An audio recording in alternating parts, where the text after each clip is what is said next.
Do you want to be a fighter? RMC. Here comes Inoue. That destructive power does it again. Fighters Club. I'm the baddest motherfucker on the planet. Hey, je vous avais dit quoi? Alexandre Herbinet. I am the greatest. Bonjour à toutes, bonjour à tous et bienvenue au 323e numéro du RMC Fighter Club. Un Fighter Club qui remonte dans le ring pour rendre un hommage plus que mérité à la légende George Foreman, ancien double champion du monde des poids lourds, décédé ces derniers jours à l'âge de 76 ans. Et pour cet hommage, avec moi cette semaine, mon partenaire habituel du Fighter Club, co-présentateur du podcast Au bord du ring, coach de pieds-points et de boxe anglaise. Vous pouvez retrouver sa série Baba Versus sur YouTube et commentateur pour RMC Sport, notamment les One Friday Fights. Comment ça va mon Baba Diagne? Salut Alex, salut tout le monde, ça va, on est content entre guillemets, content de rendre hommage à une légende, même si c'est triste. Il fallait le faire. Au moins on va avoir le privilège de le faire. On avait vite échangé, on s'est dit c'est juste incontournable. Peu importe l'actualité qu'il y a autour, cette émission doit être consacrée à Monsieur Big George Foreman, et on va pendant une heure vous raconter toute sa carrière, qui était le combattant, mais qui était l'homme aussi, parce que c'est plus qu'intéressant et c'est un vrai personnage. Il a rejoint Muhammad Ali et Joe Frazier dans le ciel où ils pourront refaire le match de leur légendaire bataille. Décédé ces derniers jours à 76 ans, George Foreman laisse un grand vide et des souvenirs pour la vie dans le cœur des fans de boxe. 2 fois champion du monde des lourds, avec plus de 20 ans d'écart entre les deux sacres, pasteur, businessman, commentateur, auteur, acteur. Big George était un personnage plus grand que la vie qui a su se réinventer plus d'une fois dans un destin digne d'un scénario de film, avec une place à jamais réservée dans l'histoire de la boxe et même du sport tout court. Le RMC Fighter Club rend hommage à Monsieur George Foreman. Repose en paix, les gens. Sur le ring, on l'appelait Big George. Boxeur poids lourd hors norme, George Foreman s'est bâti à la force de ses poings, un palmarès exceptionnel. It is over! It is over! It is over in the second round. George Foreman is the heavyweight champion of the world. C'était une légende, c'était un grand gaillard, très costaud, très physique. On se rappelle de ce combat qui s'est passé à Kinshasa entre Muhammad Ali et George Foreman. He's got a minute and 8 seconds left. Oh! And that's it! And I don't think this fight's over. George Foreman blows away Jerry Cooney in the second round. George Foreman refermera sa carrière avec un impressionnant total de 76 victoires, dont 68 par KO. Et merci à Flavien Ziolkowski pour cette petite prod qui nous rappelait la carrière de Big George. Baba, à quoi on mesure qu'un homme est une légende? C'est les réactions quand il décède pour le coup. Et je pense que tu as vu passer comme moi, unanime, que ce soit du monde de la boxe et même à l'extérieur, le nombre d'hommages qui lui étaient rendus. Des journalistes de boxe, je pense à Albert Stein qui disait qu'il était invité aux États-Unis dans 6 ou 7 shows la même matinée pour parler de George Foreman. C'est plus qu'une légende qui nous a quittés ces derniers jours-là. Ouais, vraiment, c'était le Big Three en fait, des poids lourds de cette période-là, de cette époque-là, avec Ali et Frazier. Donc c'était le dernier qui était encore en vie. Et il a dépassé le sport lui aussi, comme les deux autres. Il est vraiment rentré dans l'imaginaire collectif. Et lui, encore plus, il est rentré dans les cœurs, il est rentré dans les foyers, parce qu'il a eu 3 carrières différentes de boxe, mais aussi en dehors de la boxe. Donc c'est normal. Ces hommages, ils sont mérités parce que c'était un immense personnage. Je suis sûr que tu as des gens qui sont même pas fans de boxe, qui ont un grill George Foreman chez eux, qui savent pas qu'il y a du George Foreman chez eux, tu vois. Il y a des jeunes qui savent pas ce que c'est ils pensent que les Jordan c'est juste des baskets. Exactement. On est vieux, Alex. Ça peut arriver. Tu l'as dit, c'est les 3 grands poids lourds de la plus grande période de l'histoire des lourds qui se sont en plus tous affrontés entre eux. Cette photo qui est mythique, Champions Forever, plus tard dans leur vie, où ils sont tous les 3 ensemble alors qu'ils ont arrêté leur carrière. C'est un mythe éternel. J'ai noté une petite phrase là-dessus, c'est quand Ali est mort, George Foreman, il parlait à Thomas Hauser, un des grands journalistes boxe des dernières années, et il lui disait c'est comme si une partie de moi venait de mourir. Et je me disais le jour de sa mort, c'est un peu pareil pour tous les fans de boxe en fait, avec le décès de Foreman. Bien sûr, on l'a tellement regardé, il est partie prépondérante, même si évidemment, et on y reviendra tout au long de cet épisode, il faut vraiment pas l'attacher qu'à cet épisode de sa vie, le combat contre Ali, mais il y a tellement de matériel documentaire qu'on a pu consulter entre le combat, entre le film auto, One New Kings et compagnie, que je peux comprendre ce qu'il dit, et puis pour nous c'est la même chose en fait, tu vois, donc ça fait Elle fait mal un peu ça. Ouais, elle fait très mal. Je suis assez d'accord. Frazier était parti en 2011, Mohamed Ali en 2016, et donc maintenant au tour de George Foreman en 2025. J'en profite rapidement avant qu'on rentre nous dans notre hommage à vous conseiller, si vous ne l'avez jamais écouté, allez écouter le podcast de Culture Box. Ouais, alors, Big is Beautiful de notre ami Nicolas Zeisler. C'est un masterclass absolu. 20 sur 20. Voilà, allez l'écouter. pour vraiment. savoir qui était le boxeur, mais qui était l'homme surtout, et son évolution. Donc allez-y tous, C'est un super foncez. podcast. De toute façon, en général, c'est un super podcast. Oui, de toute façon. Tous les sujets, tous les boxeurs abordés, il y a vraiment des pépites. Et puis celui-ci, c'est un de mes épisodes préférés. Ouais, je suis d'accord avec toi. Donc n'hésitez pas, vous tapez Culture Box George Foreman sur Google et vous le trouverez assez vite. Et puis après, tapez-vous les autres épisodes. Ouais, Il mérite sûr, aussi, comme disait Baba pour le coup. C'est une des histoires les plus folles, pas seulement de la boxe, mais du sport en général qu'on va raconter, Baba. Et pour finir sur ça, mais on a perdu le même jour. Les gens, des fois, ça part en groupe. On a perdu l'ancien champion du monde des poids légers, WBA, Livingston Brown Bull, et un célèbre journaliste boxe britannique, Colin Hart. Donc c'était un jour triste le 22 mars pour la boxe, Exactement. de façon générale. Baba, avant qu'on rentre, on va remonter son fil de son histoire. Comme ça, on va pouvoir s'amuser à parler de la vie et de l'œuvre de George Foreman. Mais je voulais commencer avec une question au coach. C'était quoi le style George Foreman dans un ring, pour ceux qui nous écoutent, qui n'ont pas trop vu boxer? Parce que je me suis rendu compte aussi ces derniers jours, beaucoup d'hommages de gens qui l'ont beaucoup connu, et j'ai vu les messages de la nouvelle génération. Rest in peace légende, mais je l'ai jamais vraiment vu combattre, je sais pas vraiment qui c'est, je connais le personnage, mais sans plus. Donc tu peux nous raconter Foreman dans un ring? Peut-être d'ailleurs première et deuxième période. Exactement, c'est ce que j'allais dire. Il a eu deux styles parce qu'il a eu deux périodes en fait, Foreman. La première partie de sa carrière, c'était juste un combattant terrifiant en fait. Physiquement extrêmement fort. Un des punchers les plus effrayants de l'histoire, large. Ouais, très large, très large. Ring Magazine l'a classé 11e, si je dis pas de bêtises, des punchers. Non, 11e, c'était l'épisode qu'on a fait hier. C'était chez Gary Robinson. Je crois qu'il est devant. On se perd entre nos hommages aux anciens, Baba. Ouais. Foreman est même devant ça, il doit être 8e, je crois. Donc c'était un puncher aussi totalement terrifiant, mais c'était un vrai pressure fighter, comme on dit. Donc il savait mettre la pression comme il le fallait. Et puis il fallait pas se faire toucher, tout simplement, quoi. S'il te touchait, c'était terminé. Il savait travailler derrière son jab, donc c'était pas juste des crochets larges, même si Ali l'a forcé à le faire, mais il savait travailler derrière son jab et il savait très bien masquer ses attaques. En deuxième partie, il a changé sa défense dans un premier temps. Il a choisi de défendre en croix, comme le faisait Ken Norton à l'époque. Et puis comme il savait qu'il était moins mobile, c'est ça, plus lourd, il est revenu, il était beaucoup plus lourd, moins mobile, il s'est complètement relâché. Et donc il était très très très relâché. En témoigne son KO pour moi le plus iconique, l'uppercut. Le Kounet. On va en parler quand on va remonter. De relâchement, tu vois. Donc il n'y a pas plus casual dans l'histoire de la boxe. J'arrive, je te mets KO, tranquille. Et donc là, il était vraiment vraiment très différent, très relâché, avec moins de mouvements parasites et beaucoup plus d'efficacité. Ouais, et d'ailleurs, on sent, mais c'est ce que je trouve dans sa deuxième partie de carrière, il fatigue moins vite. On en parlera dans le combat contre Ali, qui est une partie des raisons aussi de la défaite.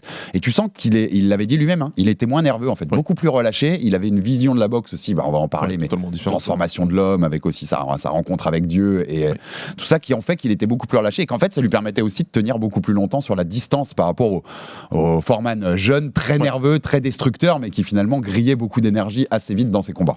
Ouais, ça raconte une histoire de ce qu'il avait au début de sa carrière, enfin de sa première partie de carrière, en tout cas, même s'il est devenu champion du monde et qu'il a fait des combats exceptionnels, il y avait quelque chose en lui qui allait pas, et donc ça lui cramait beaucoup d'énergie dans ses combats. Il avait besoin de finir vite, sinon ça devenait compliqué, même s'il a fait des combats qui allaient jusqu'au bout, évidemment. Mais il a découvert ça pendant sa longue pause de 10 ans, et ça lui a permis de revenir avec un style différent et d'être un meilleur boxeur que ce qu'il était au début. Mais c'est débattable. Exactement, mais oui, ça a été un changement qui est évident quand on le voit dans le style, dans l'être humain, ce côté menaçant en fait. Il jouait vraiment le rôle en début de carrière du champion du monde des lourds menaçant, l'image qu'on a un peu, le cliché qu'on aurait du champion du monde poids lourd, le baddest man on the planet. Exactement. Et le deuxième, il y avait un côté presque nounours, et je le dis très gentiment et avec plein de respect dans la voix, mais nounours gentil, c'était ça, mais méchant quand il te tapait. Voilà, quand il te tapait, il était méchant, mais c'est sa vraie personnalité. Il avait expliqué dans une des nombreuses vidéos de toute façon, on a donné plein d'interviews, Foreman, donc je vous invite à les regarder. Oh oui, vous avez de la matière. Dans une de celles-ci, il expliquait que dans sa première partie de carrière, quand il devient champion, en fait, il avait été sparring partner de Sonny Liston et il avait tellement terrifié qu'il voulait émuler la même chose en fait. Il voulait que tout le monde le voit comme voyait Sonny Liston. Donc il avait cette attitude assez méchante, mais qui n'était pas lui en fait. Ouais, c'est un sparring quand il est encore amateur, ça. Sparring avec Liston, où il prend beaucoup de leçons ce jour-là. Alors rapidement sur le déroulé de la carrière, j'en parlais là, premier combat amateur en janvier 67, il commence la boxe sur le tard, vraiment George Foreman. Il est champion olympique à Mexico en 68. Il n'y a que 22 victoires, 4 défaites en amateur, donc c'est une carrière très courte, mais brillante, puisqu'on a un titre olympique. Tu le disais, c'est marrant, c'est pas beaucoup. C'est des choses que des gens ne notaient pas trop là dans les hommes. Enfin, tu vois, on parlait plus de la défaite contre Ali que du fait il est quand même champion olympique des lourds. C'est un champion olympique, comme les gars, comme ses contemporains qui ont été au sommet. Et en plus, il a fait ça bien parce qu'il n'y a qu'une seule victoire par décision, le reste c'est par KO. Ouais. Et en amateur, c'est notable quand même. Donc c'est une carrière ultra efficace, quoi. Seulement, même pas 30 combats. Mais t'as raison, c'est les mecs qui détruisaient aussi chez les amateurs, ce qui montre le pouvoir de destruction, on est bien d'accord. Passage en professionnel, c'est en 69, au Madison Square Garden, avec un KO au round 3 sur Donald Walheim. De toute façon, le début de carrière, Baba, il est absolument incroyable. On va d'ailleurs venir globalement pour vous résumer sa carrière pro sur 2 périodes dont on va parler. 76 victoires, 5 défaites, 68 KO. La liste, juste comme ça, et après on développe des noms qu'il a affrontés dans sa carrière. Mohamed Ali, Joe Frazier 2 fois, Evander Holyfield, Ken Norton, Ron Lyle, Bert Cooper, Dwight Muhammad Kawhi, Jerry Cooney, George Chuvalo, Michael Moorer, Tommy Morrison, Shannon Briggs. Ouais, que des noms exceptionnels, des légendes. Il y a des noms peut-être qui vont moins vous parler dans la liste. Par exemple, un Ron Lyle qui est un combattant exceptionnel. Et voilà le combat. Voilà. Dwight Muhammad Kawhi, même s'il montait de catégorie, parce que c'était un light heavyweight qui était exceptionnel, c'était un peu plus dur en poids lourd. Mais ancien champion du monde en light heavyweight. Ouais, exactement. Mais il était tellement compliqué à boxer, ce gars. Donc, il y a des noms dedans qui sont moins connus que les autres, mais il a combattu vraiment que des légendes de la boxe. Alors, le 4e combat pro pour le petit clin d'œil, parce qu'on en a parlé dans le Fighter Club Legends, Baba, quand on a fait l'arc Mohamed Ali, il affronte Chuck Wepner, future inspiration de la saga Rocky après son combat face à Ali. En un peu plus de 3 ans, de ses débuts pro à octobre 72, c'est 37-0, 34 KO, 22 KO au premier ou au deuxième round. Il y a quand même un côté absolument destructeur de ce début de carrière. C'était une machine inarrêtable en vrai. Ouais, c'est ça en fait. Il a créé sa réputation comme ça en descendant tout le monde assez rapidement. Et puis je pense que les gars, ils montaient dans le ring presque déjà vaincus, tu vois. Il y a que Ali et Frazier, je pense, qui sont montés en se disant qu'ils allaient gagner. Pour le reste, quand tu vois ce qu'il a fait, c'est clair que tu peux que avoir peur. Hein. Franchement, c'est des boxeurs, certes, c'est des athlètes, mais quand tu as cette montagne-là qui arrive en face de toi et que tu sais que dès qu'il va te toucher, tu vas tomber, c'est compliqué. Ah, tu vois, mais pour les générations un peu plus tard, le mythe de la bête mythique dans la boxe, c'est Tyson. C'est Tyson, milieu des années 80 jusqu'à fin des années 80, qui défonce tout le monde sur son passage. Ce début de carrière, il y a un côté comme ça en fait. Il y a un côté bête mythique, comme l'a eu Frazier aussi avant lui. Tu t'es face à lui, tu tombes souvent dans les 2 premiers rounds. Ça dure pas très très longtemps. À partir de 32-0, il est déjà challenger numéro 1 WBA, WBC. Il y a encore quelques petits combats et on va arriver à sa première chance pour le titre, 22 janvier 73. Il reste à ce moment-là sur 8 KO au round 1, au round 2 sur ses 9 derniers combats. C'est fort. Ce qu'on appelle un challenger légitime, Baba. Il n'y a pas de tiens, lui il a pris la place ou il a. Non. Ouais. Là, on est sur du challenger très légitime. Et on est le 22 janvier 73 à Kingston en Jamaïque. Et ça va affronter Joe Frazier. Et on va vous faire écouter, parce que c'est obligatoire, le commentaire mythique de Ward Cosell pendant ce combat-là. On est à Kingston en Jamaïque et il va se passer ça. I think he hurt Joe Frazier. I think Joe is hurt. Angie Dundee, Ali's trainer, right next to me is saying it. You may hear him. Down goes Frazier! Down goes Frazier! Down goes Frazier! Frazier is dazed. He is getting hit again and again and again. Foreman is all over Joe Frazier. Frazier is down again, and he may be. No, he is rising. He is game. About to end. 2 knockdowns in the first round of Joe Frazier. Down again. No saving by the bell. Frazier's knees buckled. He is down. He is down for the 4th time in the fight. Another. Frazier is down for the 5th time in this fight. It is over. It is over. It is over in the 2nd round. George Foreman is the heavyweight champion of the world.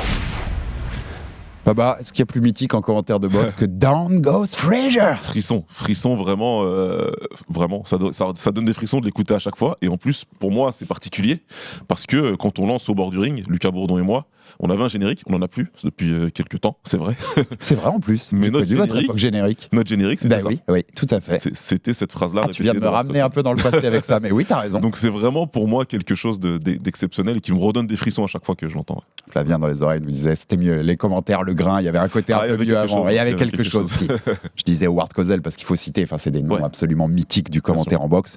Baba, ça dure 2 rounds, même pas en fait. Ça s'est arrêté dans le 2e round. Il y a 6 knockdowns. On les a à peu près tous entendus là, dans la prod préparée par Flavien. C'est une des plus grosses raclées de l'histoire de la boxe. En fait, dans le contexte, challenger face au champion invaincu, Frazier est invaincu. Il a battu Ali. Qui vient de battre Ali. Il a battu Ali. C'est le meilleur Frazier possible. C'est le combat, tu vois, c'est la plus grande raclée dans une situation comme ça pour un titre, surtout chez les poids lourds de l'histoire de la boxe. C'est probablement. En tout cas, c'est top 3 et il faudrait me donner les autres noms, mais clairement, oui. Poids lourd, j'ai Tyson Berbick en 86, où Tyson est le challenger, il arrive destruction absolue, mais qui est très, qui je pense est plus attendu. Ouais, probablement. Que Foreman détruisant Frazier à ce niveau-là. Et puis, avec tout le respect que j'ai pour Berbick, je crois pas qu'il était au niveau de Joe Frazier. On est d'accord. Donc, très clairement. Vu l'adversaire, le compte. Pour moi, non seulement c'est le plus gros tapassage qu'on ait vu d'un challenger sur un champion, ou un des plus gros, et puis surtout, pour moi, c'est je sais pas, je peux faire un classement, mais c'est une des victoires les plus importantes de l'histoire de la boxe. Une des meilleures, une des plus grandes victoires, en fait, de l'histoire de la boxe, tout simplement. Voilà. Il n'y a pas beaucoup de boxeurs qui peuvent se targuer d'avoir une meilleure victoire que George Foreman ce jour-là, en fait. C'est vraiment un truc de fou ce qu'il a fait. Je suis d'accord. On va, à la fin de cet épisode, on parlera de sa place un peu dans l'histoire aussi des poids lourds. C'est des mecs, on peut légitimement les mecs top 5 de l'histoire des poids lourds. Ouais. Les deux. Bien sûr. Donc, en effet, c'est ultra rare d'avoir une carte. Quand ton premier championnat du monde, c'est un mec qui, au final, est dans le top 5 de l'histoire de ta KT. Pareil, je me suis pas tapé l'ensemble des 17 KT de boxe, enfin, même des 8 originales, on peut faire. Mais c'est rare. Ouais, c'est très rare. C'est ultra rare, en fait. C'est très rare. Ce qui s'est passé vraiment, c'est un moment d'histoire. Il a écrit ce jour-là et c'est pour ça que c'est important de bien en reparler, de mettre de l'emphase dessus. C'est un exploit. Non, c'est pas un exploit, c'est une victoire monumentale, en tout cas. On n'était pas né, Baba, mais tu crois quoi? Il l'a sous-estimé un peu, Frazier, ce soir-là? Ou l'autre était juste bien au-dessus, en fait, ce jour-là à Kingston? C'est dur à dire, mais je pense que tout le monde, déjà, il était underdog, il n'était pas favori dans ce combat-là, ça c'est la première chose. Après, je me dis, il est dur à sous-estimer quand même, parce que vu les chiffres qu'on vient de dire, tu vois, sur son début de carrière, je pense que Frazier devait... Ouais. À mon avis, c'est sûr. C'était un besogneux. Ouais, tu vois. Son travail en préparation. Il n'était pas là en mode c'est une journée de plus au bureau, je vais l'éclater. Exactement. Je pense qu'il est venu bien préparé, mais je pense qu'il y avait le monde de la boxe qui s'attendait pas à ça, parce que tout le monde n'attendait que la revanche entre Ali et Frazier, clairement. Le monde n'attendait que ça. Personne n'attendait autre chose et Ali il switch en fait. Et finalement, quand il voit Foreman gagner, il se dit ok, je vais devoir affronter Foreman. Mon nouveau méchant, c'est lui. Voilà. Enfin, méchant entre guillemets. Plutôt que d'affronter Frazier, il a affronté Foreman avec la suite qu'on connaît. Finalement, ça permet d'avoir donné et le Rumble in the Jungle complètement mythique. Et de toute façon, la trilogie Ali Frazier. Donc tu vois, cette victoire-là aussi, dans les scénarios d'après, elle a bien construit l'histoire. Elle a même très très bien construit l'histoire.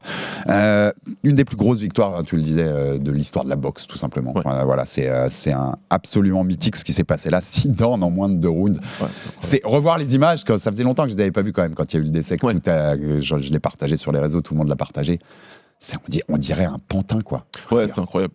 Chaque fois qu'il se relève, il prend des coups et tu t'attends juste le moment où il va retomber, quoi. Il est résistant. Il est résistant et résilient, Frazier, parce que déjà, avant le premier down, il en prend des belles. Et le premier knockdown, le uppercut du bras arrière, là, qui arrive plein pot, je sais même pas comment il se relève déjà. Et on l'entend, Howard Cosell, le commentaire, qui dit qu'il y a Dundee, le coach d'Ali en bord de ring, il y a aussi Ferdi Pacheco, le physicien d'Ali. Ils sont tous en train de demander, de dire arrête à l'arbitre, arrête. Bien sûr. Il est en train de se faire massacrer, le gars, quoi. Donc il faut arrêter ce massacre. Absolument mythique, ce Frazier Foreman 1. Allez le voir si vous n'avez pas vu les images, pour voir les images qui accompagnent son commentaire. Absolument mythique de Cosell. Derrière, il y a 2 défenses de titre, en moins de 2 rounds, comme d'habitude. José Roman et Ken Norton, super combat aussi contre Ken Norton. Futur champion Norton, qui a battu Ali avant, qui a été aussi battu dans la revanche par Ali, mais combat très compliqué pour Foreman. Norton, c'était un combat compliqué pour tout le monde. Il avait fracturé la mâchoire d'Ali dans le premier combat où il le bat. Dans la revanche, c'est décision partagée et c'est controversé. Il y a pas mal de gens qui pensent que Norton a gagné le deuxième combat aussi. Et le combat contre Foreman, il est tout aussi disputé. C'est un sacré champion, Norton aussi. On arrive à octobre 74, Kinshasa, le Rumble in the Jungle, t'en parlais. Alors, on l'a noté ça, je sais que tous les deux, Lucas, que tu as cité tout à l'heure, le notait aussi. En effet, il y en a beaucoup. Moi, ce qui m'a frappé, c'est l'AFP. C'est quand même l'agence France Presse, et dont la dépêche, enfin, pas la dépêche en soi, mais le tweet d'annonce de la mort, note uniquement en fait qu'il a perdu contre Ali à Kinshasa. Regrettable. Voilà, donc on l'a dit, il y a des titres à 20 ans d'écart, il y a une médaille d'or olympique, il y avait peut-être d'autres choses à noter clairement que la défaite, même si c'est la plus légendaire de l'histoire de la boxe. Il n'y a pas de problème, on peut en parler dans un article. Mais est-ce qu'en dans un sens on comprend pas aussi quand même? Bien sûr, c'est tellement mythique. On vous l'a fait revivre dans le Fighter Club Legend pour ceux qui ont accès, les abonnés, allez le revoir en replay appli RMC Sport. C'est tellement mythique en fait. C'est compréhensible et c'est compréhensible. Si tu veux toucher le grand public, si tu veux le grand public faire comprendre qui est décédé, tu veux faire vite, tu vas parler du combat contre Ali. Ça, on est d'accord. Maintenant, en fait, ça va parler à tout le monde. Maintenant, voilà, ça me laisse quand même Ouais, il y a un petit goût amer. un peu perplexe parce qu'il a fait plein d'autres choses et c'était, voilà, tu pouvais dire le plus vieux champion du monde des poids lourds de l'histoire. Enfin, il y a plein de choses à dire. Et puis après, dans ton article, tu peux écrire autre chose. Maintenant, si on vit à une ère de mots-clés, mais j'entends Ouais, que c'est vrai. il faille mettre les mots-clés dans ces phrases-là pour comprendre de qui on parle. Bon, c'est comme ça. Mais en fait, c'est tellement mythique que t'as raison. C'est-à-dire que c'est le truc où tout le monde va dire ok, je sais qui c'est. Ouais, voilà, c'est ça. Tout de Je suite, connais on ce va combat, même Ouais. si je l'ai pas vu, j'ai vu des documentaires, j'ai vu des trucs. Enfin, c'est tellement dans la culture populaire globale, le Rumble in the Jungle, que tu sais qui c'est. Ouais, C'est voilà. le mec qui a été battu par Ali à Exactement. Kinshasa. Et puis, Même puisqu'on si tu parle vois, de- même si t'as zéro connaissance de Foreman, Ouais, bien ça tout le tu monde l'as. le connaît. Tout le monde Ouais. le connaît. C'est un truc de la culture. C'est un combat de la culture qui a largement dépassé la boxe, qui a largement dépassé le sport. C'est dans la culture. Et juste pour, puisqu'on parle de presse et d'articles de presse, un petit big up à mon amie Nadia Bouchni qui a écrit un article pour TV5 Monde qui s'appelle tout simplement et sobrement Qui est George Foreman. Tu cliques et puis comme ça tu peux Et comprendre. tu apprends tout ça derrière. Mais c'est exactement ce qu'on veut. Le Rumble in the Jungle, vous avez aussi dans le RMC Fighter Club avait proposé à l'époque sous la plume de l'excellent Pierre Amiche Ouais. une série en 3 épisodes sur le Rumble in the Jungle, un podcast audio. Allez-y, vous le retrouvez aussi facilement Ouais, en c'est tapant super. ça sur les moteurs de recherche et c'est juste un petit bonbon. Qu'est-ce que tu retiens de cet épisode pour finir sur Rumble in the Jungle Baba, qu'est-ce que tu retiens côté Foreman? Qu'est-ce qu'on retiendrait de ce combat? Côté Foreman, je pense que moi je retiens qu'il s'est fait quand même pas mal piégé par l'enjeu et pas mal piégé par l'organisation de cet événement. On va dire qu'il y a beaucoup de choses qui étaient faites pour que ça tourne en faveur de Mohamed Ali. Après, il fallait gagner sur le ring, hein. C'est pas tout. Hein, il fallait quand même gagner et ça n'enlève rien au combat en lui-même d'Ali. Maintenant, c'est vrai que dans ce qui s'est passé quand il était au Zaïre, autour de lui, le fait qu'on lui prête le fait qu'il soit moins noir qu'Ali ou moins dans la communauté, etc. Et Ali c'est était dommage. tellement showman que il s'est mis tout le monde avec lui. Voilà. Il a ce narratif, il l'a installé et derrière, en effet, Foreman n'était quand même Ça pas a dans été les meilleures difficile. conditions. Ça a pris plusieurs décennies, ou en tout cas au moins une bonne décennie, à faire comprendre à quel point George Foreman est une très bonne personne, une personne admirable. Et pendant longtemps, dans l'imaginaire des gens, c'est resté le méchant. Et puis moi, étant jeune fan de boxe, qui découvre le combat, bah pour moi c'est le méchant du film, et je suis content que le gentil a gagné. gagne à la fin. Il a fallu que je vieillisse, que je fasse mes recherches, que je regarde des combats pour comprendre que non, c'est un excellent boxeur, une super personne. On l'a dit déjà ici, on peut critiquer Ali là-dessus. Oui, Parce bien sûr. que il a été beaucoup trop loin et que ça dépassait des limites, comme il l'a fait contre Frazier d'ailleurs. C'est des côtés que Ali avait en lui. Mais en fait, il a écrit aussi une histoire. Je trouve qu'avec tout ça, ça magnifie l'histoire de Foreman. Ça magnifie la transformation dont on va parler sur le deuxième arc de la carrière, tu vois. Parce qu'il a été vu comme le méchant et qu'il va finir par être vu, je disais tout à l'heure, presque le nounours, le nounours gentil. Mais je trouve que ça renforce le truc. Bien sûr. C'est horrible de la part d'Ali, mais ça, putain, la mystique, la légende. Voilà, en fait, quand tu le regardes du point de vue légende, quand tu as un œil presque cinématographique sur l'histoire, tu te dis génial, c'est mieux que ce soit passé comme ça, oui, effectivement. Maintenant, c'est vrai que, oui, quand tu es dedans et que tu comprends les choses, tu te dis qu'il a dû passer par des moments assez sombres à cette période-là, parce que tu as perdu de façon assez spectaculaire, pour certains ridicules. En tout cas, c'est comme ça que ça a été décrit pour beaucoup. Et puis derrière, il faut remonter la pente. Il fait d'autres combats super importants. Ouais. Je recite le combat contre Online, notamment. C'est juste derrière. Mais c'est presque passé inaperçu, tu vois. Et il prend sa retraite quasiment dans l'anonymat. Ouais. Il se retire, ok, cool, quoi. Ouais, exactement. C'est alors que voilà, il participait au plus grand combat de l'histoire, mais il est sur le combat en lui-même. Et on finit là-dessus. Ouais. Je disais, avant ce combat-là, donc on est 3 combats après Frazier, il reste donc sur 11 KO, round 1 ou round 2, sur ses 12 derniers combats. Ouais. Est-ce que Ali, juste pour résumer grosso merdo le combat, que vous pouvez retrouver dans notre Fighter Club Legends, c'est juste qu'il est malin, et qu'à un moment tu le poussais en fait à plus de 6-7 rounds, bah, il n'était pas prêt pour ça. Ali, il a été très intelligent, et puis surtout, il a allié son intelligence à ses capacités physiques. Il n'y a que lui qui croyait qu'il était capable de résister ses à ça. capacités techniques. Exactement. Ouais. Et puis, non, il a été malin, intelligent, et le piège s'est refermé sur Foreman dans le ring. Et là, par contre, il n'y a rien à dire. C'est un combat, c'est du sport. Et il y en a un qui a été plus fort que l'autre dans la tête, et en plus, dans l'exécution du plan, c'était parfait. Alors qu'il n'était pas le plus attendu, puisqu'il n'était pas le favori. Ce sont toutes ces histoires, on l'a eu, Foreman contre Frazier, là, Ali contre... C'était souvent pas les favoris, et c'est ce qui rend aussi la mystique de cette période-là, parce qu'il y avait des choses inattendues. C'est la seule défaite par KO de la carrière de George Foreman chez les pros, malgré cette carrière qui a fait plus de 28 ans, je crois, sur la longueur. Juste après, il y a encore du combat et de la victoire mythique, puisque tu le disais, c'est Ron Lyle juste après. C'est le 24 janvier 76. C'est une guerre, mais incroyable, Baba. Moi, je disais, c'est sans doute parce que c'est pas un des combats les plus connus de l'histoire des lois. Si tu prends le grand public, tu vois, c'est pas un combat que les gens vont te citer. Ron Lyle, c'est pas une des plus grandes stars. Mais c'est une des pépites des poids lourds. Mais c'est tout ce que les fans de boxe veulent en fait. Ouais, quand j'entends les gens parler de ce qu'ils veulent des combats de boxe, et qu'ils n'aiment pas les combats de Mayweather, ou ils n'aiment pas les combats tactiques comme ça, tous, c'est des poids lourds qui se rencontrent au milieu du ring et qui envoient parpaing sur parpaing, non-stop. Mais comment ils tombent pas, les mecs? C'est exceptionnel. Ce combat est exceptionnel. C'est pour ça que ils tombent pas plus tôt, puisque c'est un KO au round 5. Ça finit par tomber. Ouais. Mais c'est un combat exceptionnel. Vraiment, il faudrait d'ailleurs que je regarde à nouveau le contexte pour comprendre ce qui s'est passé, s'il y avait un contentieux entre les deux, parce que vraiment, ce qui s'envoie dans la tête, c'est incroyable. Ouais, j'ai pas encore eu le temps, mais je me suis remis de côté, parce qu'il a été repartagé sur YouTube et tout, donc je me suis remis de côté pour aller se le mater bientôt. Mais pareil, foncez, n'hésitez pas. Et derrière Ron Lyle, c'est le deuxième contre Frazier, avec un KO aussi au round 5 en juin 76. Et pareil, très méconnu ce combat. Donc c'est ça, mais c'est marrant parce que derrière Ali, tu as l'impression que cette petite période-là où il y a des super combats et encore un grand nom au palmarès, et 2 grands noms même au palmarès, elle est un peu oubliée. Et en fait, vraiment, ce Rumble in the Jungle, même chez les fans de boxe, c'est un peu oublié cette période-là. Il y en a beaucoup qui disent, moi j'ai déjà entendu, après Ali, il prend sa retraite. Ouais, c'est ça. Les gens ne savent pas ce qu'il a fait après. Et je pense que pour beaucoup de gens, il a fait qu'un seul combat contre Joe Frazier. Ouais. Alors qu'il y en a 2 et qu'il le met KO 2 fois. Mettre KO 2 fois Joe Frazier, c'est encore une fois à mettre très très haut dans le classement des plus grands accomplissements de l'histoire de la boxe. Mettre KO 2 fois un adversaire comme ça, c'est phénoménal. Ali, il a fait vie et mort contre Joe Frazier les deux fois d'après. Donc c'est pas comme si c'était aussi simple que ça. Ah non, complètement pas. Non, mais puis c'est une période trop oubliée en fait de la carrière de Foreman, je pense. Exactement. Donc, c'est encore une fois l'impact de ce combat qu'il y a eu au Zaïre. Encore une fois. Exactement. Ça a bouffé tout en fait. Même derrière, en tout cas à court terme, ça a tout bouffé sur son parcours. 3 autres victoires avant une défaite inattendue. C'est face à Jimmy Young, qui sera battu par Ali pour les titres. C'était l'année d'avant, en 75 ou 76, je crois. On le reverra que 10 ans plus tard. On est en 77, Baba. Mars 77, 10 ans.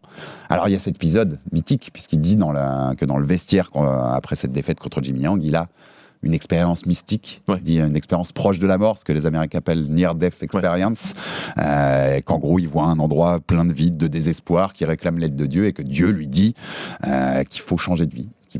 Et donc il va complètement transformer sa vie, il devient born again Christian, il met sa carrière entre parenthèses, il prend jamais sa retraite officiellement. Non, jamais. Il n'y a pas d'annonce j'arrête de boxer, mais il y a un changement total de vie, il se dédie à Dieu, il devient pasteur à Houston, il ouvre un centre pour la jeunesse aussi dans le coin, il a prêché même dans la rue la bonne parole. La transformation est complètement incroyable, ça rajoute une mystique au personnage, parce que tu peux croire ou pas à l'histoire du moment mystique dans le vestiaire. L'histoire est belle, quoi. C'est pour ça racontée comme ça, c'est superbe. C'est incroyable, c'est une histoire hollywoodienne. Et moi, je me suis longtemps demandé, jusqu'à il y a peut-être 2 ans, parce que le film sur Foreman est sorti à quoi, 2-3 ans maintenant. Ouais, c'est assez. Je me suis longtemps demandé, mais pourquoi ils ont pas fait un film sur ce mec? Juste, tu t'arrêtais là, c'était déjà un truc de fou. Ouais. Mais le film, il s'écrit tout seul jusqu'à la rédemption et ce qui s'est passé derrière. Donc, c'est une histoire incroyable. La vérité, c'est une histoire incroyable, comme je crois qu'il n'y a que l'Amérique qui est capable de créer une histoire comme ça, en fait. Oui, il y a un truc comme ça. Et on va passer, et ça va être le deuxième arc de la carrière, puisqu'il va revenir donc 10 ans plus tard, en 1987, dans les rings. Et en fait, cette rencontre à Dieu, elle est primordiale, parce qu'elle le change aussi. Change l'homme, tu le disais, le côté menaçant, intimidant tout à l'heure, qui devient affable, le mec sympa, le mec plutôt joyeux, souriant, détendu. C'est aussi ça, en fait, son arc. C'est-à-dire qu'au-delà on va arriver là sur la deuxième carrière et donc le titre mondial 20 ans après. Je trouve que l'arc narratif de la seconde carrière de Foreman, c'est aussi l'homme. Absolument. Au-delà du boxeur, Baba. Absolument. Et de toute façon, c'est l'homme qu'il est devenu derrière, ou en tout cas l'homme qu'il a réussi à se découvrir, parce que c'est probablement que cet homme-là, il a toujours été au fond de lui, quelque part. Oui, sans doute. C'est le vrai Foreman qu'on voit en deuxième carrière. Ensuite, ça l'a aidé à faire ce qu'il a fait derrière. Déjà, c'est ce qu'il a fait niveau social, c'est juste exceptionnel, parce qu'il est venu en aide à sa communauté, à des jeunes de sa communauté, c'est très important. Il a fait beaucoup de bien autour de lui. Il a donné une belle image aussi du rapport de l'homme à la religion, et donc qu'on peut de toute façon être sportif, qu'on peut faire beaucoup de choses dans la vie tout en gardant ce lien assez étroit avec Dieu et avec la spiritualité. Donc c'est une chose aussi très importante, je trouve. Et Et en fait, ça donne un exemple. Ça donne un exemple à suivre, en fait. Que même si tu peux avoir la plus cuisante des défaites devant le monde entier, et littéralement devant le monde entier, bah, c'est pas la fin de toi, en fait. Tu vois, c'est pas la fin de toi. Et si t'arrêtais l'histoire à ça, je suis devenu cet homme-là, je fais ça, et puis bah écoute, c'est parfait. C'est une histoire parfaite déjà. Et c'est le moment aussi où va se développer l'amitié avec Ali, Ouais. qui va devenir très forte jusqu'à la fin de leur vie. Et tu vois qu'en fait, même malgré tout ce qu'Ali lui a fait vivre, le mec est tellement transformé qu'il a ouvert son cœur à beaucoup d'autres choses et qui permet de laisser Ali dans sa vie et de prendre du plaisir en fait à partager avec lui. Ça fout des frissons, vraiment. La vie de George Foreman, au-delà de la carrière, ça fout des frissons, c'est un truc incroyable. Ouais. Ça va aussi être l'époque des grilles, on va y venir très vite. Ouais. C'est 87, donc son retour, 38 ans, ça fait son retour dans les rings. Il y a 2 ambitions qui sont annoncées. Prendre de l'argent pour son centre pour la jeunesse, donc c'est toujours aider, tu vois, sa transformation d'homme, et affronter Mike Tyson, le Mike Tyson, la bête mythique, comme on disait tout à l'heure. On est en 87, là on est en plein dedans, hein. On est en plein dedans sur le mythe. Il reprend contre Steven Zouski, c'est en 9 mars 87. Il est quand même, tu le disais tout à l'heure, Baba, quand il arrive, dès son premier combat de retour, il est beaucoup plus gros. Ouais. T'as l'impression qu'il est hors de forme. Comment, à l'époque, nous on est trop jeunes pour l'avoir vécu en live, mais comment on peut croire un instant que ce mec va redevenir champion du monde des poids lourds? Si un mec fait ça aujourd'hui, revient à un poids lourd après 10 ans, d'ailleurs Vladimir Klitschko a ouvert la porte dernièrement, disant qu'il voulait battre le record de Foreman. Ouais. Je pense que Klitschko est un mec qui s'est gardé un peu en shape. Enfin, tu vois, que s'il revenait demain, en tout cas sur la forme. J'ai vu un reportage tout récent, ça va. Tu vois, ça a l'air d'aller. Pas l'impression qu'il a gonflé comme une barrique pour le coup. Mais si un poids lourd qui avait été champion du monde ou pas loin il y a 10 ans revenait complètement hors de forme, complètement gros aujourd'hui, on rigolerait, Baba. Ouais, bien sûr. On y croirait pas une seconde. Tu dis que c'est bozo et que de toute façon il a besoin d'argent. Il fait ça que pour le cachet, parce qu'on est très rapide à juger à cette époque. Donc on dirait qu'il court le cachet tout simplement, et puis voilà, il va affronter des bêtes de foire, il va se donner en spectacle, mais il pourra jamais sniffer la ceinture à moins d'1 kilomètre, surtout qu'après une toute petite période de creux, on retourne sur une ère de poids lourd exceptionnelle. Avec des combattants exceptionnels, tout simplement. Mais il s'est pas embêté, il est devenu champion du monde dans les 2 aires des poids lourds les plus compliqués. Exactement. Quasiment. Même donc, pas quasiment, on peut l'enlever d'ailleurs. Quand tu reviens, si tu vois à l'époque les noms qu'il y a qui sont en train d'arriver, tu dis ouais, non, mais t'es gentil, mais oui, tiens-toi loin de ces gars-là parce qu'ils vont te tuer en fait. Alors tu le disais tout à l'heure, ce Foreman deuxième arc, c'est moins de mobilité, clairement, par moins de combinaisons rapides. On est plus sur le coup qui fait mal, le coup très dur et qui va bien enfoncer le gars. C'est un boxeur totalement différent. Alors totalement, il y a quand même quelque chose de l'ancien Foreman en termes évidemment de puissance de frappe et toujours cette capacité aussi à être un métronome, à avancer constamment. Il a un rythme et il le garde en fait, Foreman, ça a toujours été ça. Sauf mais il est quand même fondamentalement différent. Oui, c'est ça, sur la base des fondations, je pense que c'est quand même le cas.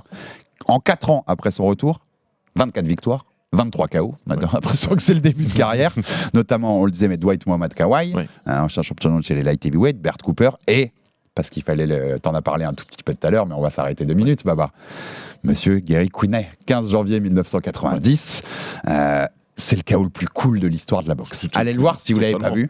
Donc il y a d'abord un down, il le met down, et quand l'arbitre fait repartir le combat, Foreman marche, mais de façon casual vers lui. Voilà, il va acheter une baguette de pain. Ouais.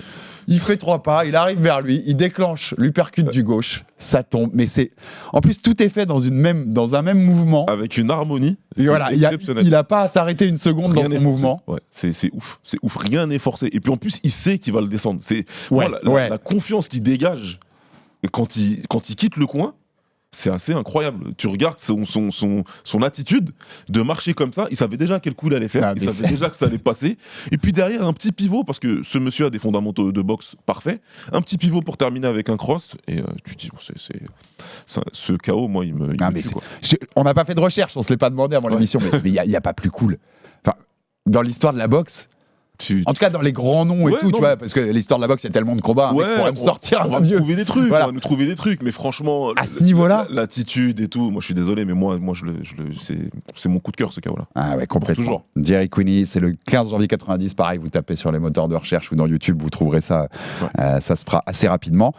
Et cette époque-là, on est 15 janvier 90 pour Quinney, donc c'est en 89. Faut quand même qu'on ouvre cette parenthèse-là, les George Foreman Grill. Donc c'est en 89 qu'il va monter ce business-là, enfin vendre son nom pour ces grilles-là. Il est très malin, puisqu'au lieu de prendre un chèque et un cachet direct, il va prendre des royalties sur chaque grill qui est vendu. J'ai lu jusqu'à quasi 40% sur chaque grill, le premier deal qu'il faisait.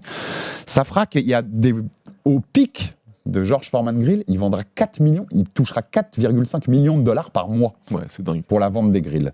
Quand il lui rachète l'utilisation du nom en 99, c'est 138 millions de dollars le chèque. En tout, il aurait pris plus de 200 millions avec ses grills.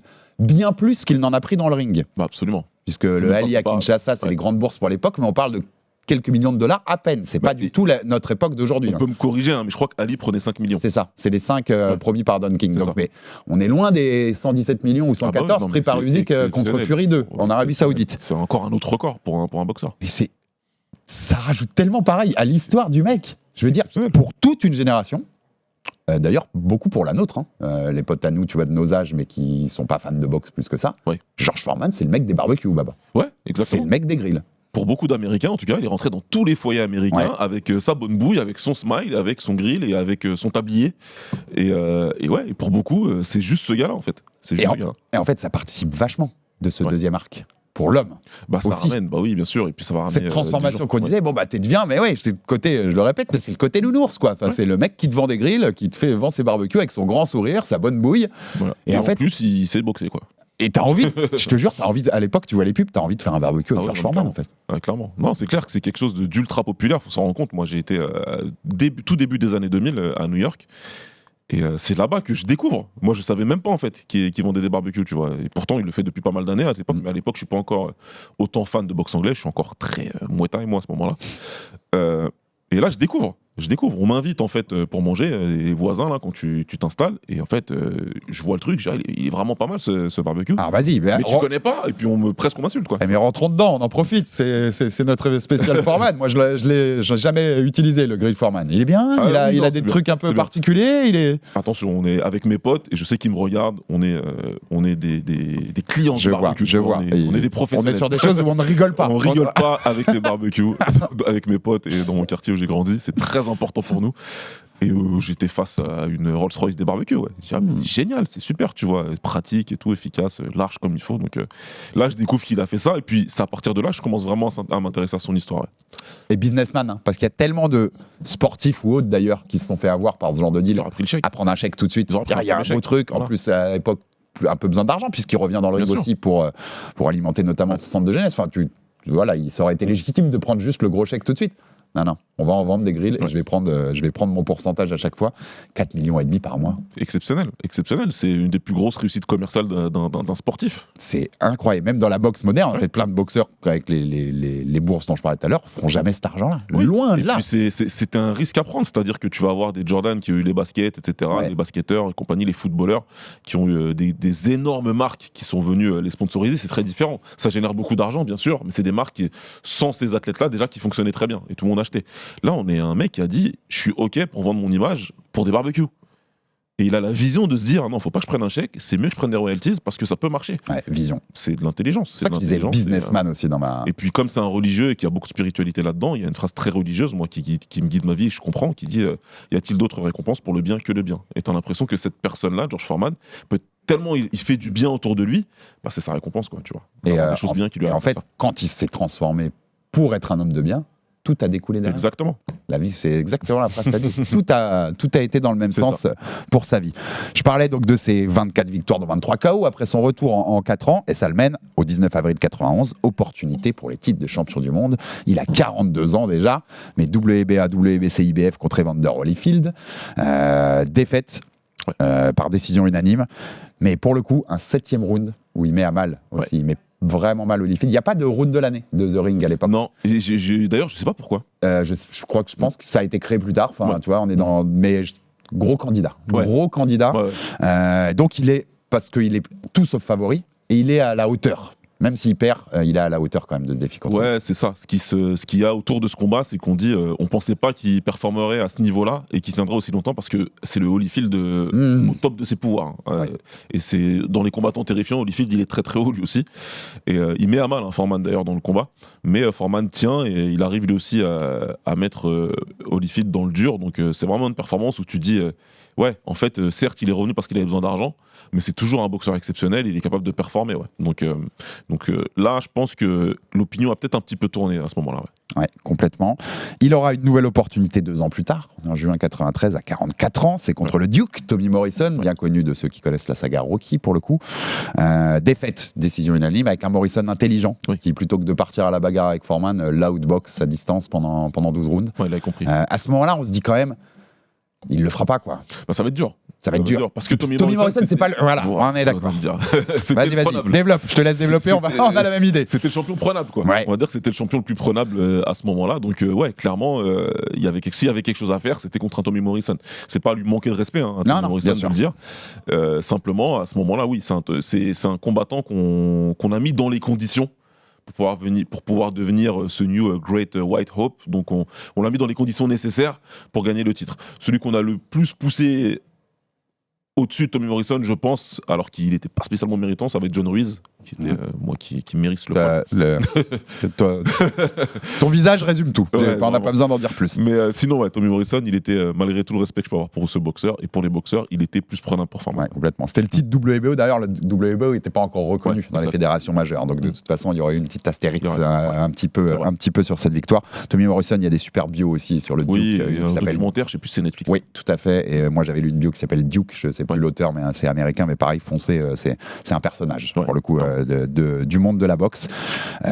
Pendant cette période-là, ce qui renforce encore son côté très populaire, il a son propre show télé sur ABC, la grande chaîne américaine George, produit par Tony Danza. Alors, il n'y aura que 9 épisodes. Tony Danza, c'est Madame est servie. Baba, je sais que ça nous parle, la référence. Ça nous parle à nous, En tant qu'ancien, la nouvelle génération, ils vont un peu froncer les sourcils là, en écoutant ça. Je trouve que ces combats-là aussi, il prouve que malgré ses 42-44 ans, il est au niveau. Enfin, il est au niveau pour faire ses championnats. On ne sait pas s'il deviendra champion du monde, mais il est au niveau. En tout cas, il arrive à se mettre au niveau. Il n'est pas ridicule face à ces mecs-là, et puis il monte son menton d'acier parce qu'il en prend. Dans les 2 combats, il en prend. C'est clair. Et, notamment Holyfield, et il est toujours là. Et c'est bien parce que ça efface justement le fait, cette mystique qu'il y avait autour du combat après le Rumble in the Jungle, où c'était un mec qui encaissait pas tant que ça, et qui était un petit peu friable mentalement. Donc là, il arrive à faire taire un petit peu ces critiques-là. Ouais. Et on arrive au 5 novembre 1994 au MGM Grand de Las Vegas. Michael Moorer, le champion WBA et IBF, 19 ans plus jeune que Foreman, 26 ans contre 45 ans pour Big George. Et il va se passer ça. Great right hand landing for Foreman. He's had a pretty good round here at number 10. Again, Atlas didn't count the Atlas. Here we go again with the Atlas. Michael Moore is down. Goes Moore on a right hand. An unbelievably close-in right hand shot. 5, 6, 7, 8, 9, 10. It happened. It happened.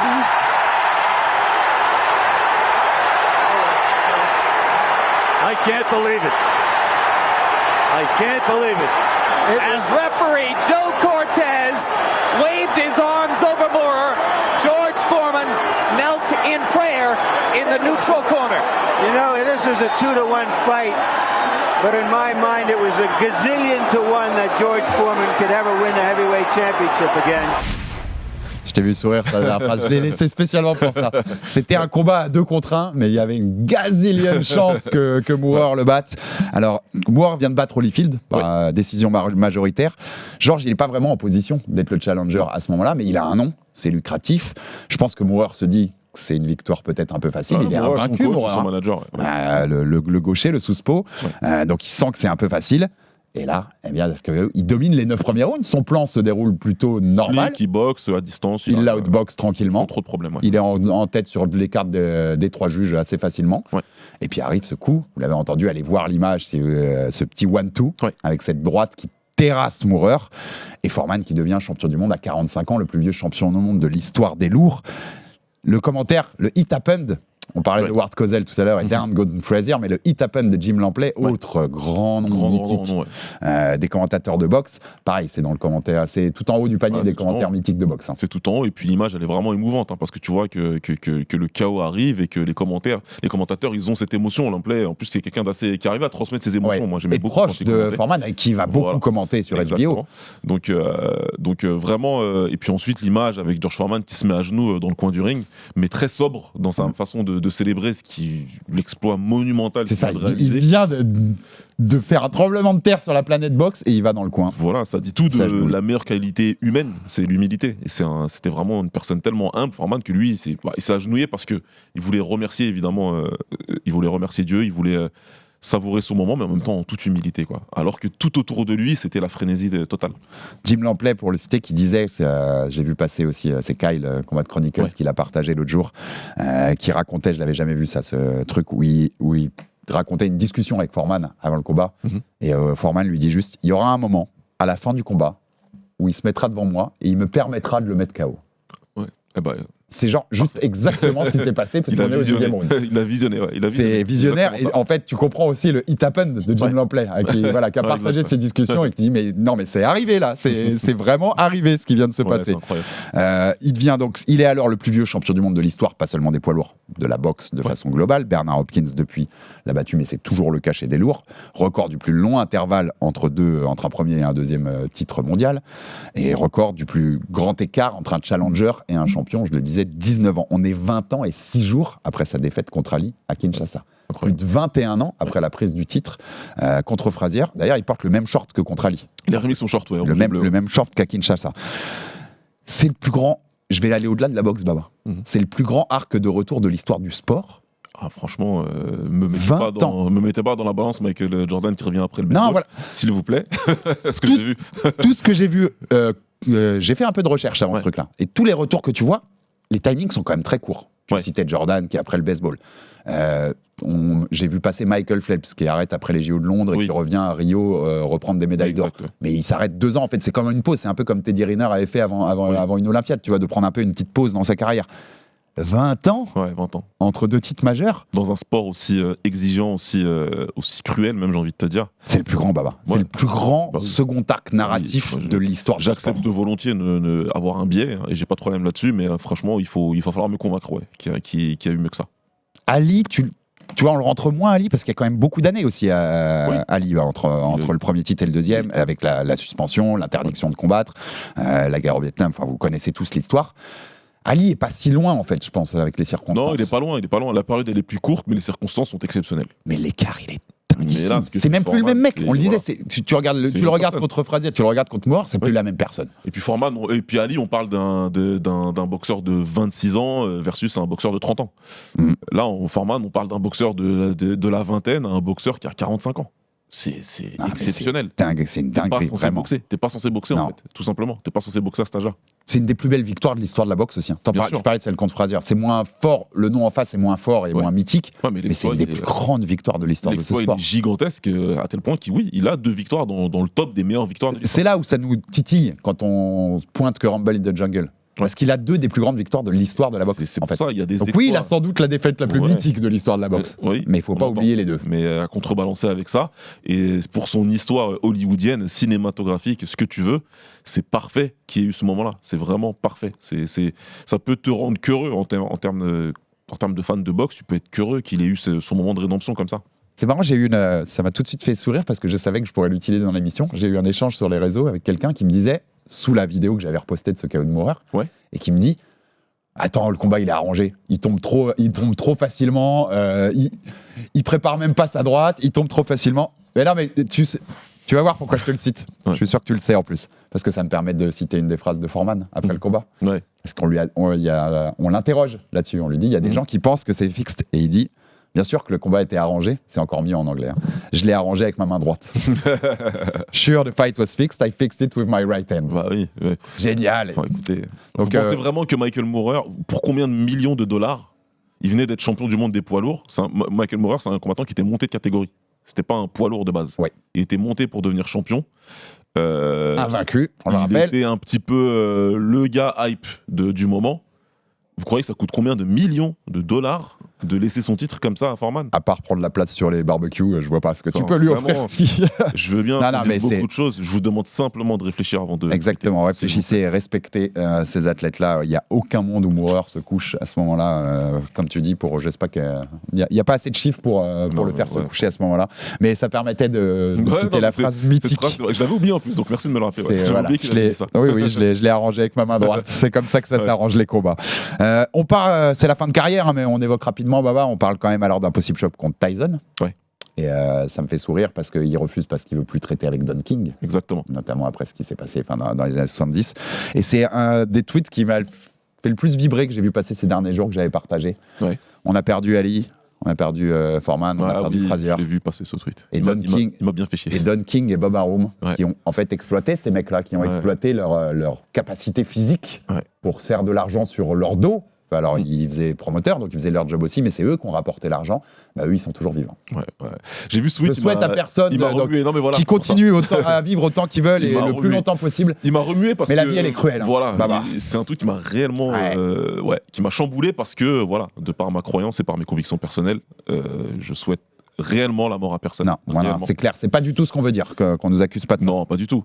Mais tu peux que lire le tweet une fois, 2 fois, 3 fois. Et tu peux juste dire merde, quoi.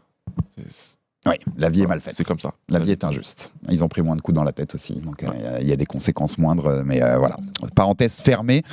Donc, ce combat contre Tyson s'évapore. La WBA, il veut qu'il affronte Tony Tucker, qui est son challenger numéro 1. Il refuse. On lui enlève la ceinture. Il va affronter Axel Schulz pour la ceinture IBF. Ça se finit en décision majoritaire un peu controversée. Certains voient Schulz être imposé. Donc, l'IBF veut une revanche immédiate. En Allemagne, il refuse, on lui retire sa ceinture, donc il n'est plus champion. C'est comme ça qu'il perd ses titres. Il ne les perd pas dans le ring, en fait, ses titres. C'est ça qui est intéressant aussi. Il n'y aura plus que 3 combats derrière. Le dernier contre Shannon Briggs en novembre 1997, à 48 ans et 316 jours.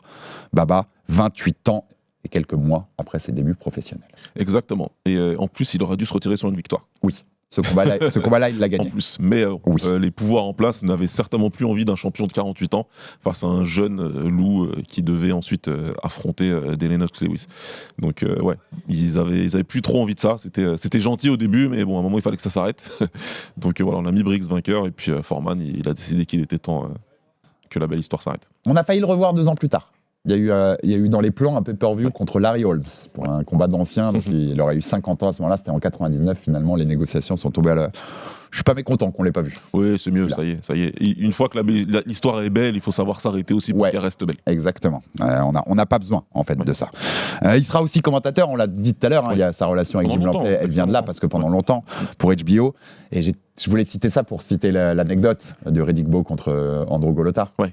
Oui, donc il y a une émeute, ça si vous connaissez pas l'histoire, on est en juillet 96 au Madison Square Garden et le combat se finit en disqualification puisque Golota, il est pas venu pour faire de la boxe. Voilà, fait n'importe quoi et balance que des coups bas et dans les parties de Riddick Bowe, dont forcément le coin n'aime pas ce qui se passe et une fois qu'il y a la disqualification, le coin de Bowe rentre dans le ring et commence à attaquer Golota et son coin.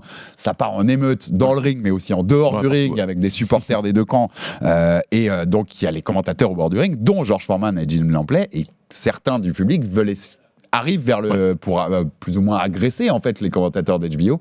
Et à cette phrase, on le voit même pas à l'écran. On entend juste la voix de Foreman qui dit "Don't do it, son."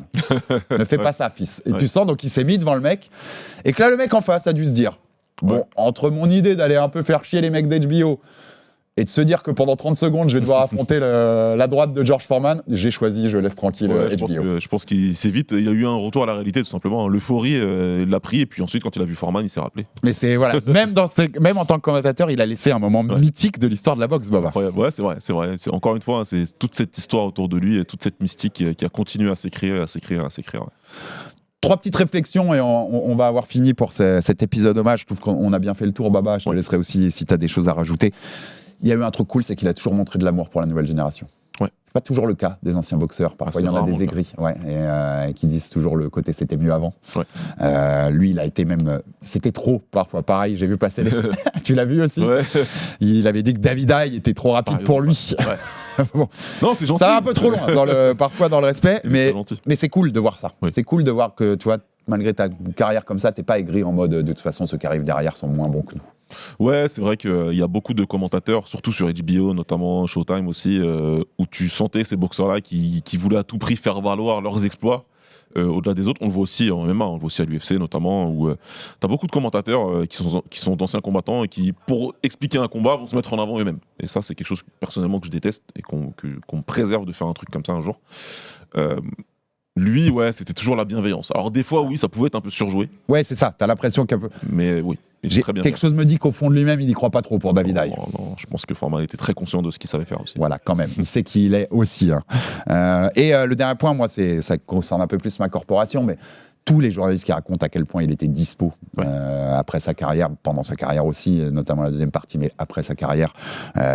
Jonathan Butler, que ça me permet de le citer, un superbe auteur et qui travaille parfois pour The Ring. Quand il a préparé son bouquin, c'est sur le Cuba, Domino's Diaries, je vous le conseille, c'est un bijou absolu, et qui voulait parler de Teofilo Stevenson, le combat mythique contre Ali qui n'est jamais arrivé. Et il dit, il me rappelle dans les 5 minutes, passe à la maison à Houston, viens, on prend du temps pour parler de ça. Enfin, un homme avec un grand cœur, Baba, au-delà du combattant, vraiment. Ouais, encore une fois, c'est pas un personnage joué, tout simplement. Il jouait pas un rôle, c'était lui-même, et puis c'est vraiment génial qu'il ait pu être lui-même dans le ring et en dehors pour toute une grosse partie de sa vie, et qu'il ait réussi à faire oublier ce qui s'était passé avant. T'as un truc à rajouter ?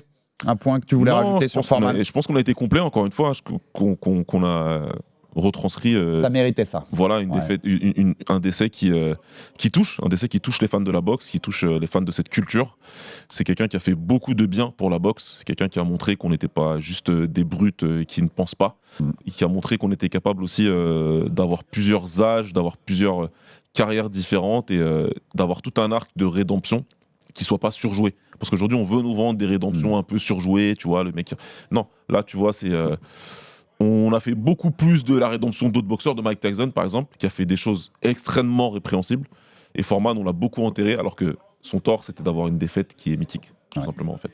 Exactement. Donc je suis heureux qu'il ait pu montrer autre chose. Dingue comme le seul chaos qu'il a pris dans sa carrière l'a défini pour beaucoup de choses. Ouais, c'est quand même. Mais oui, personnage absolument mythique. Et on va finir sur la question. Sa place, Baba. Champion du monde à 20 ans d'écart, 2 des plus grosses airs de l'histoire des Ours. T'as battu Frazier invaincu 2 fois d'ailleurs. Enfin, mais il était plus invaincu la deuxième. Michael Moorer invaincu pour le faire. Top 5 facile de l'histoire des lourds. Ouais, top 5, top 10. Après, il y a beaucoup d'excellents combattants poids lourds, ça c'est clair. Ouais, des Joe Louis, Ali, Larry Holmes, Marciano, Frazier, Holyfield, Dempsey. Voilà, c'est ça. On se trompe pas, et je dirais juste dans le tiers des légendes, c'est tout. Dans l'ère très rare des légendes. Exactement. Ultra légende, et moi je pense qu'il rentre. Soit il gratte le top 5, soit il est 6, mais il est 5 ou 6, quelque chose comme ça. Quand je regardais, il était à peu près dans ces eaux-là. Et si tu me le mets 4, je ne discute pas avec toi du tout. Voire même sur le podium derrière Louis et Ali. Je pense que Louis et Ali, c'est intouchable en haut. Derrière, c'est un peu ouvert et tu me le mets 3, j'ai aucun problème avec ça.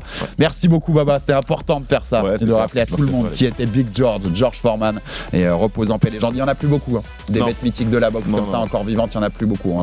On a perdu un des derniers, vraiment. Avec toute cette dimension globale, il était dans les derniers totems. Merci beaucoup à tous. Abonnez-vous sur toutes les plateformes pour rater aucun épisode du RMC Fighter Club. Envoyez-nous de la force, des commentaires, des pouces bleus, ça fait toujours avancer le bousin. Et à très vite pour un nouveau numéro du Fighter Club. Salut mon Baba. Salut à tous. Ciao. RMC Fighters Club.